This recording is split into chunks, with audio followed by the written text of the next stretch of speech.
بادشاہ جو حاکم اعلیٰ ہے، جس کا کوئی ثانی نہیں، اس خوبصورت ببرکت جلالی یسوع المسیح کے نام میں آپ سب کو سلام۔ میں خداوند کا تہ دل سے شکریہ ادا کرتا ہوں آج کے دن کے لیے اور اس وقت کے لیے جب آپ کے ساتھ ہو سکتا ہے۔ تھوڑی دیر پہلے عاشق بھائی کچھ باتیں شیئر کر رہے تھے میرے بارے میں، اور آپ سب کے چہروں کو دیکھ کر دل میں بہت خوشی ہے، اور آپ سب کی اس محبت کے لیے بھی شکریہ ادا کرتا ہوں، اور آپ کی اجازت سے ہی آدمی کی کوشش کرتا ہوں، ورنہ آپ کی محبت کو دور کرنے کو دل نہیں کرتا۔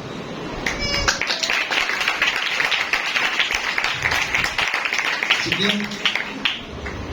اور جہاں پر خداوند اپنے لوگوں کے لیے مواقع فراہم کرتا ہے، میں شکر گزار ہوں چرچ بورڈ کے لیے، تمام انتظامیہ کے لیے، خدا کے خادم کے لیے، اور خدا کی خادمہ سسٹر نومی کے لیے، اور سب سے بڑھ کر جو سب کی رہنمائی کرتے ہیں، آپ کی رہنمائی کرتے ہیں، اور ہم سے بھی چاہے ہم دور بھی ہوں پھر بھی بڑی محبت کرتے ہیں۔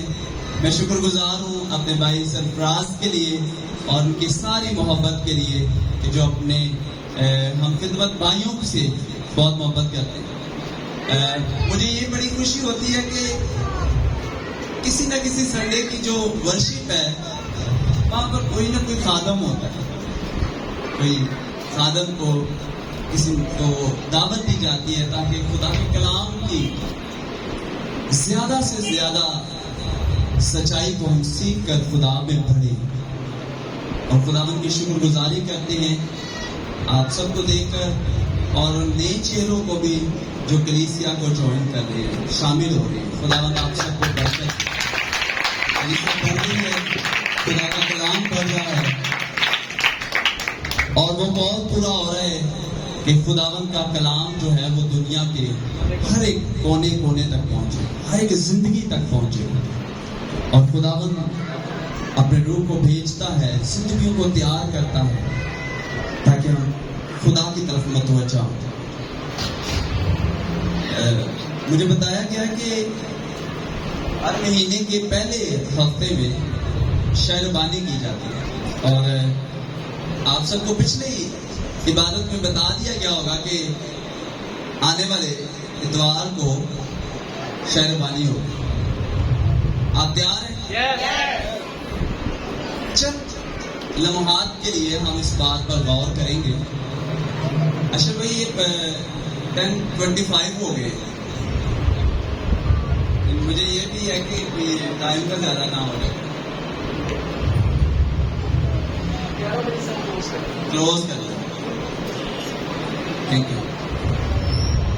کلام مقدس میں سے تھوڑی دیر کے لیے ہم اس بات کو سیکھیں گے کہ آیا یہ شاعر بانی جو ہے، انگلش میں کمیونین سروس کہا جاتا ہے، کلیسیا کے اندر اور بالخصوص مسیحی کلیسیا کا یہ کس طرح سے حصہ بنا، اور پھر میرے اور آپ کے لیے یہ کتنی اہم قرار دی گئی ہے۔ بائبل مقدس میں اس بات کی اصلاح کی گئی ہے، اور جن کے پاس خداوند کا کلام ہے میرے ساتھ نکالیے پہلا کرنتھیوں کا خط اور اس کا 11واں باب اور اس کی 28ویں آیت۔ اور کلام مقدس میں لکھا ہے، بس آدمی اپنے آپ کو آزما لے، بس آدمی اپنے آپ کو آزما لے،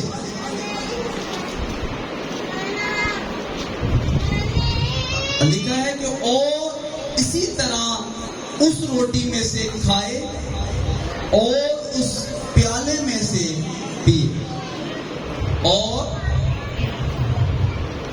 اسی طرح جب پہلے کہا کہا گیا ہے کہ اپنے آپ کو کیا کرے؟ آزما لے، اپنے آپ کو پرکھ لے۔ آپ کو پتا ہے کہ، اور سب کو اچھی طرح پتا ہے، پہلے کہا جاتا ہے کہ بہنیں تیار ہونے میں ٹائم لگاتی ہیں، شیشے کے سامنے کھڑے ہو کر زیادہ ٹائم لگاتی ہیں۔ آج کل نوجوان بیٹے بیٹیاں سارے ایک جیسی ہوتے ہیں۔ اپنے آپ کو سنوارنے کے لیے ہم وقت چاہتے ہیں، ہمیں وقت چاہیے تاکہ جب کسی کے سامنے ہم آئیں تو ہم اپنے آپ کو پہلے سے اس آئینے میں آزما لیں کہ کوئی نقص نہ ہو۔ اور بائبل مقدس میں خداوند کا بندہ پالوس رسول کہتا ہے اپنے آپ کو، پس آدمی اپنے آپ کو آزما لے، اپنا معائنہ کر لے، اسے بیشتر اس طرح اس روٹی میں سے کھائے اور اس پیالے میں سے پیے۔ آزمانے کی ضرورت ہے۔ اور جب ہم بائبل مقدس کا مطالعہ کرنے والے ہیں تو انجیل مقدس، جب انجیل کی بات آتی ہے تو نئے عہد نامہ کی پہلی 4 کتابوں کی بات ہو، متی، مرکز اور لوکا اور یوحنا کی انجیل۔ بائبل مقدس میں لکھا ہے کہ خداوند یسوع مسیح جس رات پکڑوائے جانے کو تھا، اس نے اپنے شاگردوں سے کہا کہ کیا کیا جائے؟ میرے لیے فضا تیار کی جائے۔ جگہ بتائی گئی اور شاگردوں نے جا کر اس جگہ پر فضا تیار کیا، اور اس فضا کی جب ہم بات کا مطالعہ پرانے عہد نامہ میں سے، خروج کی کتاب میں سے کرتے ہیں تو بائبل مقدس ہماری رہنمائی کرتی ہے کہ خدا جب بنی اسرائیل قوم کو مصر سے نکال کر وعدے کی سرزمین کی طرف لے جانے کو ہے تو خدا نے اپنے بندہ موسیٰ کو ہدایت کی اور کہا کہ آج رات ملک مصر کے اندر سے موت کا فرشتہ گزرے گا اور موت کا فرشتہ تمام پلوٹوں کو مارے گا۔ اور اگر ہم اس بات سے آگاہ ہیں تو یہ کون سی آفت ہے؟ کتنے نمبر والی ہے؟ کون بتائے گا؟ 10ویں آفت۔ Very good. اور 10ویں آفت ہے، اور اس کے بعد خدا اپنے لوگوں کو لے کر جانے والا ہے۔ اس سے بیشتر کہ خدا اپنے لوگوں کو وہاں سے نکالے، خدا نے ہدایت کی کہ ہر کوئی اپنے شمال کے مطابق ایک برہ لے اور بے خمیری روٹی کے ساتھ پورے کو بھون کر کھائے، اور اس برے کا خون جو ہے وہ دروازوں کی چوکٹ پر لگایا جائے۔ جس کسی گھر کی دروازے کی چوکٹ پر برے کا خون ہوگا وہاں پر موت واقعہ نہیں ہوگی۔ موت سے بچنے کے لیے خدا نے ہدایت کی، اور جس جس گھر کی چوکٹ پر برے کا خون تھا وہاں پر موت واقعہ نہیں۔ اور بائبل مقدس میں لکھا ہے کہ مصریوں کے گھر میں واویلا ہو رہا، ان کے پلوٹے مارے گئے۔ خدا سکھاتا ہے اور کہتا ہے کہ تم اس فضا کو یادگاری کے طور پر سال بسال منانا۔ اگر آپ نکال سکیں تو خروج کی کتاب 12ویں باب میں آپ کو یہ ملے گا، اور وہاں پہ لکھا ہے کہ خدا نے کہا کہ ہر سال تم اس کو عید کے طور پر منانا۔ یہودی اس عید کو منانے کے لیے یروشلم میں اکٹھے ہوا کرتے تھے، اور خداوند یسوع مسیح اس عید کو منانے کے لیے، اور بتائے تم کہ خدا نے یہ بھی کہا اس عید کو جب منایا کرو گے تو اپنے بچوں کو بتانا کہ خدا نے کتنی قدرت کے ساتھ اپنے لوگوں کو مصر سے نکالا۔ خدا جب موت سے نکال کر زندگی کی طرف لے کر جاتا ہے تو یادگاری کے طور پر خدا کہتا ہے اس بھرے کے گوشت کو کھانا بے خمیری روٹی کے ساتھ، اور خون جو ہے وہ چوکھٹ پر لگا۔ آگے آ کر خداوند یسوع مسیح جب اپنے شاگردوں کے ساتھ اس عید کو مناتے ہیں تو خداوند یسوع مسیح نے اس عید کو اس طرح منایا، بے خمیری روٹی لی اور شیرہ لیا، اور بائبل مقدس میں لکھا ہے خداوند یسوع مسیح نے اس روٹی کو توڑا اور اپنے شاگردوں کو دیا۔ خدا یسوع مسیح نے کہا یہ میرا، روٹی کو توڑا تو کہا یہ بدن ہے جو بتھیروں کے لیے توڑا جاتا ہے، بتھیروں کے لیے۔ پھر بائبل میں لکھا ہے کہ یسوع نے پیالہ لیا اور شاگردوں کو دیا اور کہا یہ میرے نئے عہد کا کیا ہے؟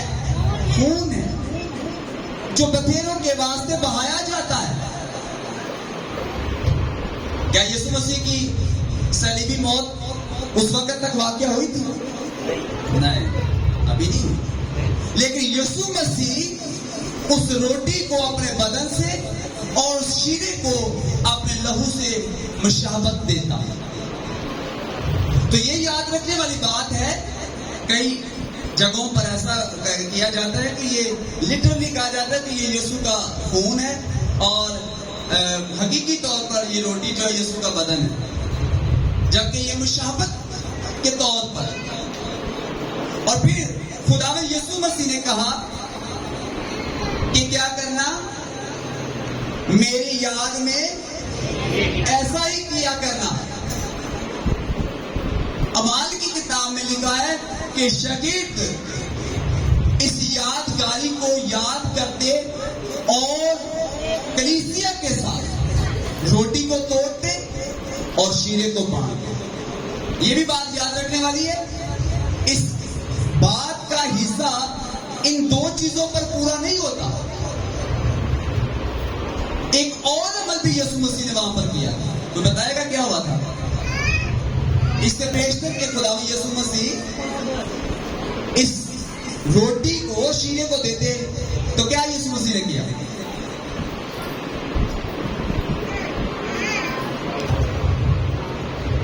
باجی ہمارے دس دیتے ہیں، تھینک یو۔ خداوند یسوع مسیح نے لکھا ہے کہ اپنا چوگا کیا کیا ہے؟ اتارا ہے، کمر بند باندھا، ایک برتن میں پانی لیا اور اپنے شاگردوں کی پاؤں دھونے شروع کر دی۔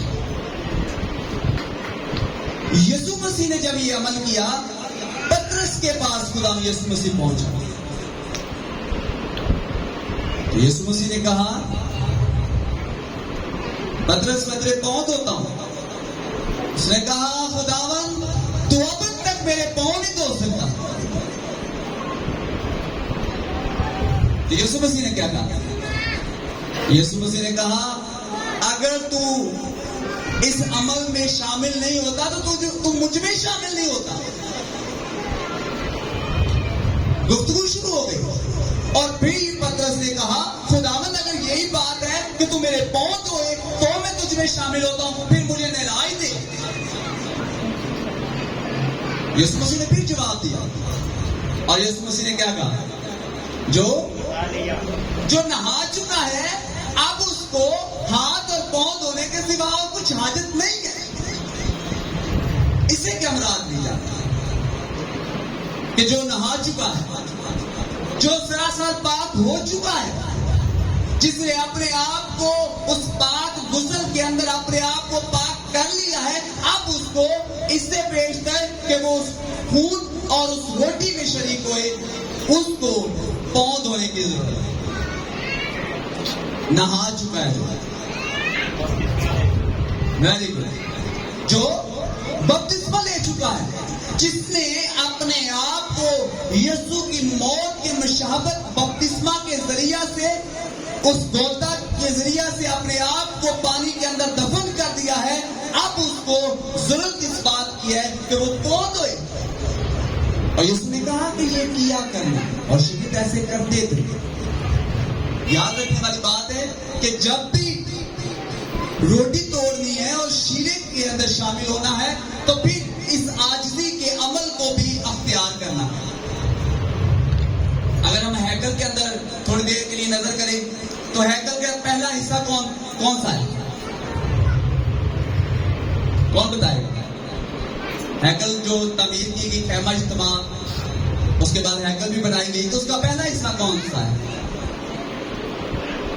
بڑے اچھے جواب آپ نے سب نے دیے، یہ بھی جواب آنا چاہیے. ہیکل کا پہلا حصہ بتایا یاد، صحن. Very good. پہلا حصہ کون سا ہے؟ صحن، پاک مکان اور پاک ترین مکان. صحن کے اندر چند ایک چیزیں وہاں پر بنوائی گئی، اور خدا نے صاف صاف لکھا کہ موسیٰ کو نمونہ دکھایا تھا اور کہا تھا ہو بہو ایسا ہی بنانا. ہیکل کے صحن کے اندر ایک حوض بنایا گیا، قربانگاہ کی حوض کے اندر جب کاہن پاک مکان کے اندر جایا کرتا تھا تو حوض کے اندر اپنے پاؤں کو دھو کر جایا کرتا تھا، ہاتھ منہ صاف کر کے جایا کرتا تھا. اور جب تک وہ پانی سے اپنے آپ کو صاف نہیں کیا کرتا تھا ہاتھ پاؤں کو، وہ ہیکل کے دوسرے حصہ میں داخل نہیں ہوتا تھا جہاں پر شمعدان جلایا جاتا تھا اور روٹیاں رکھی جاتی تھی. نظر کی روٹیاں میز پر بہودان کے ساتھ رکھی جاتی تھی، بہودان جلایا جاتا تھا. تو جب تک اس حوض کے اندر اپنے آپ کو صاف نہیں کرنا، دوسرے حصے میں نہیں جا سکتا. اگر جاتا ہے تو وہ ناپاک ہے. تو اس لیے اس عمل کو جاری و ساری رکھتے ہوئے، آپ کو پتا ہے شمعدان جلانے سے وقت کم ہے، یہ بھی یاد رکھنا ہے، ہمیں 11 بجے ختم بھی کرنا ہے نا. تو وہاں پر کیا ہوتا تھا؟ شمعدان جلایا جاتا تھا. شمعدان جو ہے 7 شمع جلائی جاتی تھی، اور وہ 7 شمع جو ہے وہ 7 کلیسیاؤں کی نمائندگی کرتی ہے. مکاشفہ کی کتاب میں لکھا ہے کہ خدا ان 7 کلیسیاؤں کے اندر گھومتا ہے، ان کی صاف ستھرائی کرتا ہے، کہانت کا کام کرتا ہے. اور اس عمل کو جب وہ ہمارے سپرد کرتا ہے کہانت کے لیے، تو پطرس کے خط میں لکھا ہے کہ خدا ہمیں شاہی کاہنوں کا فرقہ اور مقدس قوم بناتا ہے. پہلے ہم کچھ نہ تھے، کوئی امت قوم نہیں تھے. اب جب خدا نے ہمیں شاہی کہانت کا کام بخش دیا ہے تو پھر شاہی طریقہ سے چلنے کی بھی ضرورت ہے. کہیں رہ نہ جائیں، کہیں گر نہ جائیں، ناپاکی کی حالت میں خدا سے سزا نہ پالیں. اس عمل کو بھی اختیار کریں. یوحنا کی انجیل اور اس کے 13ویں باب کے اندر واضح طور پر اس رسم کو خدا یسوع مسیح نے پریکٹیکل طور پر کر دکھایا. اور پاؤں دھونے کی رسم جو ہے، اب جب ہم ایک دوسرے کے پاؤں دھوتے ہیں تو یسوع مسیح نے، جیسے کہ متی کی انجیل 5ویں باب کی 17ویں آیت میں لکھا ہے کہ اس نے کیا کیا ہے؟ شریعت کو ختم نہیں کیا بلکہ کیا کیا ہے؟ پورا کر دیا. اب وہ جو کام کاہن خود کیا کرتا تھا اب کاہنوں کے سپرد کر دیا ہے، ایک دوسرے کے سپرد کر دیا ہے، تاکہ ایک دوسرے کے پاؤں دھونے سے ہم اپنی زندگی کے اندر عاجزی کا عمل اختیار کریں. جب آپ جھکتے ہیں، آپ کسی کے پاؤں کو ہاتھ لگاتے ہیں، صاف کرتے ہیں، پوچھتے ہیں، اس عاجزی کے عمل سے، دل کی عاجزی سے جب پھر آپ پورے طور پر خدا کے لائق ہو جاتے ہیں تو پھر جیسے کہ خداوند کا بندہ